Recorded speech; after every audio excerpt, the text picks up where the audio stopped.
Well, hey y'all, welcome to the Grahamstead. I am super excited today because it's finally hunting season and I finally got the opportunity to tan another hide. I've already done a couple of cow hides, a couple of sheep hides, a bobcat hide, but I've never done a deer hide. So I finally got my hands on a deer hide and I'm gonna start working on that today. So I thought I would bring y'all along. I'm gonna go into the walk-in cooler and grab this deer hide. Y'all come along.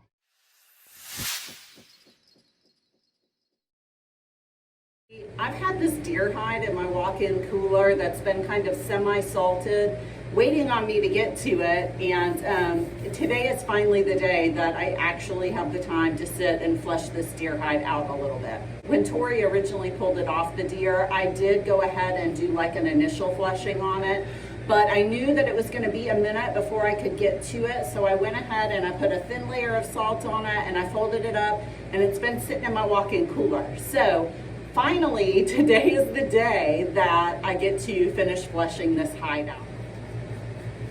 And you really want to get it down to this nice white part of the flesh. You don't really want to see any more of that fleshy color on it.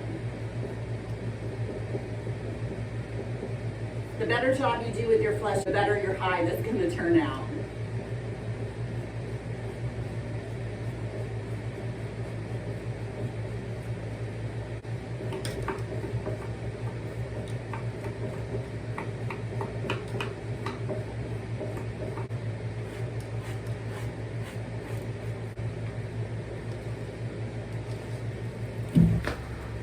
A lot of the times with these hides, you can do a good enough job on your initial fleshing to where this part doesn't really take that long. At this point, I really only have little tiny bits that I'm trying to get off of there.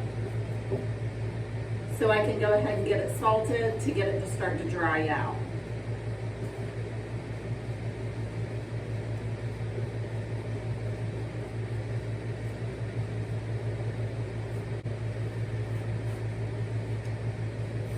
And a lot of these edges will just get trimmed off, so I'm not going to focus on them a whole lot.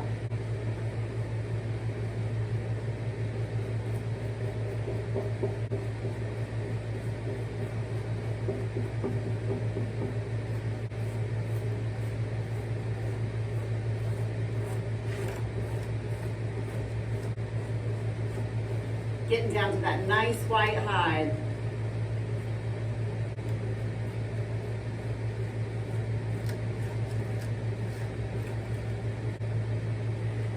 Now these edges right here, they look pretty bad. They really need a pretty fair amount of fleshing still.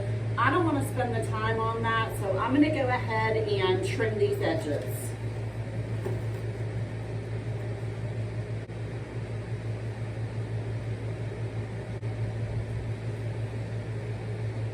Much better.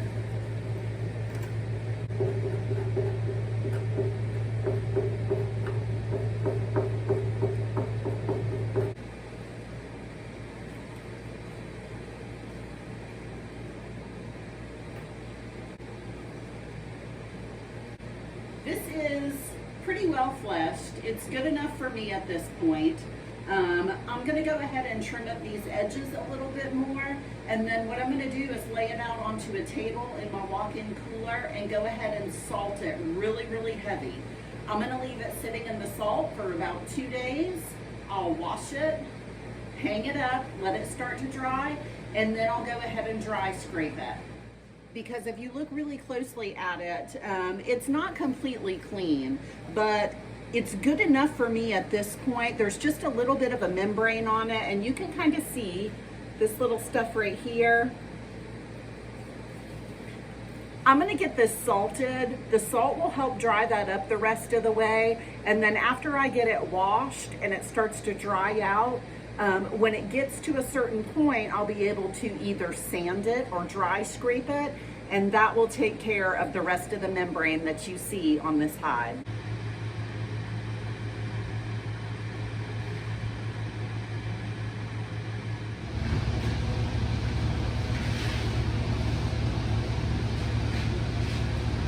Now that I've got it laid out flat and I've got the edges trimmed, I'll go ahead and give y'all a closer look at it. All right, here we are. And so this is the little stuff that I was talking about that I will eventually just dry scrape off and just sand off. But I'm pretty happy with how this hide fleshed out. So I'm going to go ahead and get some salt on it, and it will sit in the walk-in cooler for a couple more days while it dries out.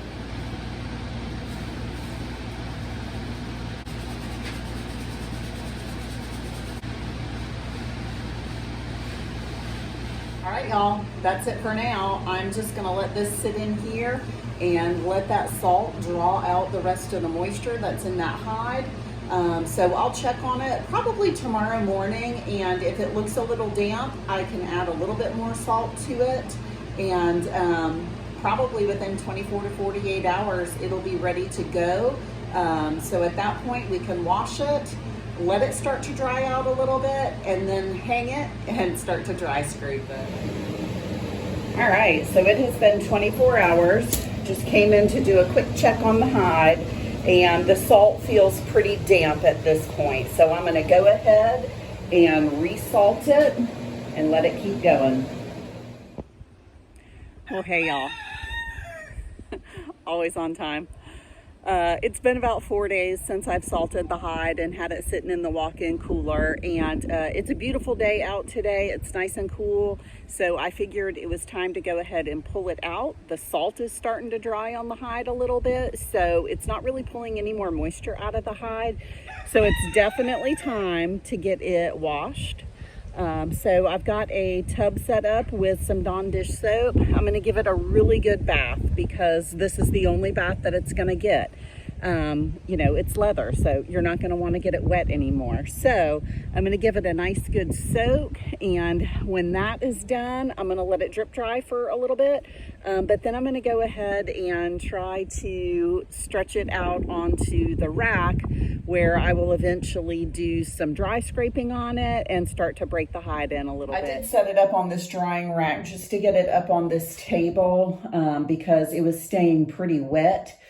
So I wanted it to be able to get a little bit of airflow underneath the hide. So at this point, it's definitely ready to be washed off.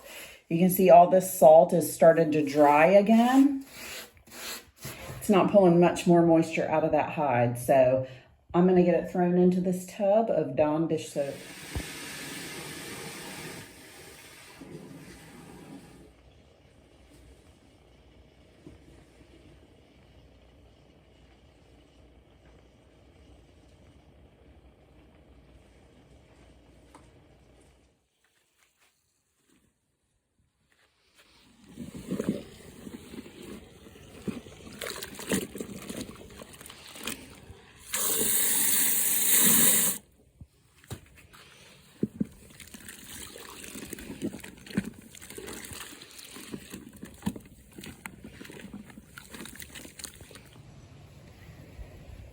All right, it's been out of the tub for a little bit now. I don't know, maybe 10 minutes or so. I just wanted it to drip dry because it was sopping wet. So I'm gonna go ahead and get this pulled over to the rack where we're gonna stretch it out.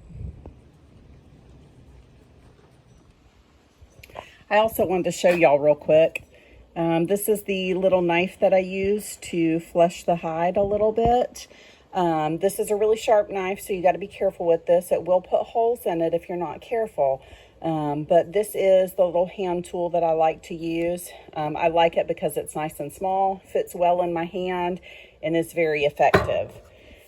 This is another one of my favorite knives. I use this when we butcher chickens a lot too. And these little razor blade knives are good for trimming the edge of the hides. Now this right here, you can see it's got a little bit of an edge on it. It's not super sharp, but you do have to be careful with the thinner hides. This is basically just like a 12-inch draw knife that you would use to flesh. I personally think that they're better for bigger hides. They tend to push the smaller hides around a little bit. And right here, I just ordered these. I haven't used these before, so I'm super excited to see how they work. You basically just clamp this down onto the hide, tighten it down as tight as you can, and then you just feed a rope through it and tie that off to the frame when you're ready to tie it and stretch it out. So I'm going to get busy on that.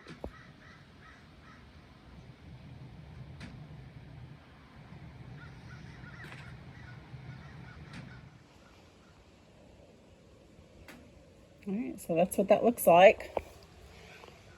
Just clamp them on like that. I think they're going to work really good. I mean, they feel pretty heavy duty. I think they'll be great for a small hide like this. Not so sure how they'd work on a cow hide because those are pretty heavy, but I think it's going to work great for this deer hide. All right, I've got all my clips on. I am just using this metal table frame behind me. It's just a stainless steel table frame that we have. It has cutting boards that go in the top that I just took out. So I'm going to use that to stretch this deer hide out on.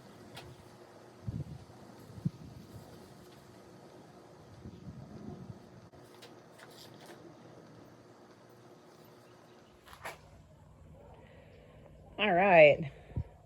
I actually needed a frame that was a little bit wider.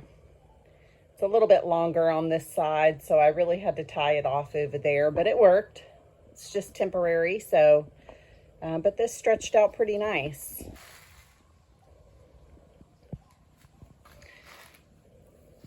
So I definitely have some work to do still, but we are well on our way.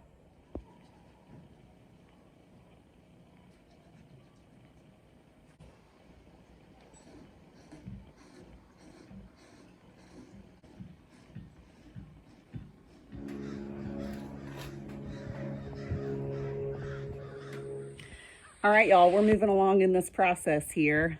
So as this hide has been drying, I've been just taking a little bit of time to get the rest of the membrane off of there that is still attached to the hide. So now that it's a little bit drier, I'm breaking out some new tools to help get the rest of that membrane off of there. And so in this particular case, since it's a deer hide and it's a little bit thinner, I'm using a sander. Normally when I do cow hides, I actually use like a grinder with a sanding wheel on it, but that's a little too heavy for the deer hide. So I'm just out here busy sanding this hide.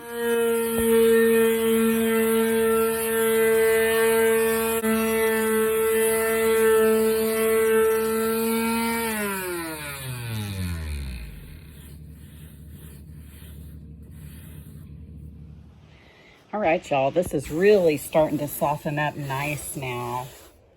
You can see everything's just starting to flake off. Starting to soften up really nicely. Also, I am using 60 grit sandpaper and it seems to be doing a great job. All right, y'all, I kind of messed up the hide a little bit. I think I went wrong after I sanded it. I got it all nice and sanded down to that nice white bluish looking layer. It was feeling really soft and we decided to go out for dinner that evening. And what I should have done was probably oil it and fold it up to keep it moist. But I did not. When I came home, it had dried pretty stiff. This is another reason why I really think that I prefer doing the cow hides because they just don't dry as quick. These hides that are thinner, you really have to make sure that they don't dry out before you actually tan them and get them broken in. That is another issue. This hide just did not get broken in well enough by just sanding it. So, hindsight, I should have put some neat's foot oil and folded it up or just continued the process and not went out to dinner. So I'm going to show you what the hide looks like. It still looks really pretty, but it's crazy stiff. What I'm going to do now is put neat's foot oil on it. I may even consider putting beef tallow on it and then maybe try to see if I can break it in a little bit, see if I can get it to soften up because it's pretty stiff. So let me show y'all what it looks like. Okay, so you can see, I mean, you can tell like it's so stiff it won't even lay flat. But the texture of it is really nice. I mean, this is super, super soft, but it's really stiff. So I'm going to get it moisturized and maybe see if I can rehydrate it. I'm going to start with the neat's foot oil and see if that even helps. All right, y'all, I may not have ruined this hide. The neat's foot oil, and I also put some beef tallow on it that I rendered myself. So this is a mix of beef tallow and olive oil whipped up. It's just a really good moisturizer for your skin. And so I figured it might be good for this hide. And it's starting to soak it all in, but you can see the hide is a lot more flexible. It's not crispy like a potato chip anymore. So I'm going to continue letting this soak in, and I think once it gets a little bit more dry, I can spend some time breaking the hide in a little bit more. All right, so lesson learned. If you get your hide fleshed out to where you want it and you can't continue to work on it, definitely put some type of neat's foot oil, or in this case, I used beef tallow as well. Definitely put something on it to keep it hydrated until you can come back and finish the process. So don't make the same mistake that I did. Now that it's a little bit flexible, I wanted to see if I could get it a little bit more broken in by working it on this post.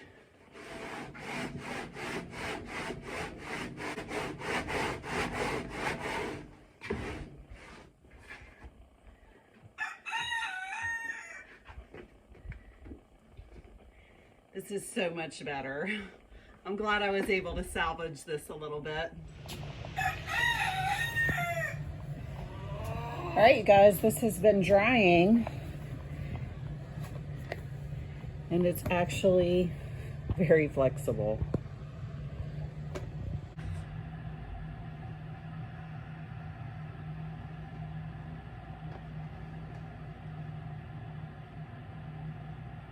It dried pretty flexible. Still a little damp, still has a little bit of drying left to do. So I think as it continues to dry, I'm going to continue to just kind of stretch it and work it a little bit to make sure that it stays nice and soft. But overall, pretty happy with how this deer hide turned out.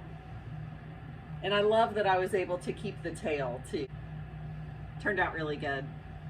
And hey, if you're new here, thanks for being here. But if you haven't already, go ahead and like and subscribe so it'll help our little farm out.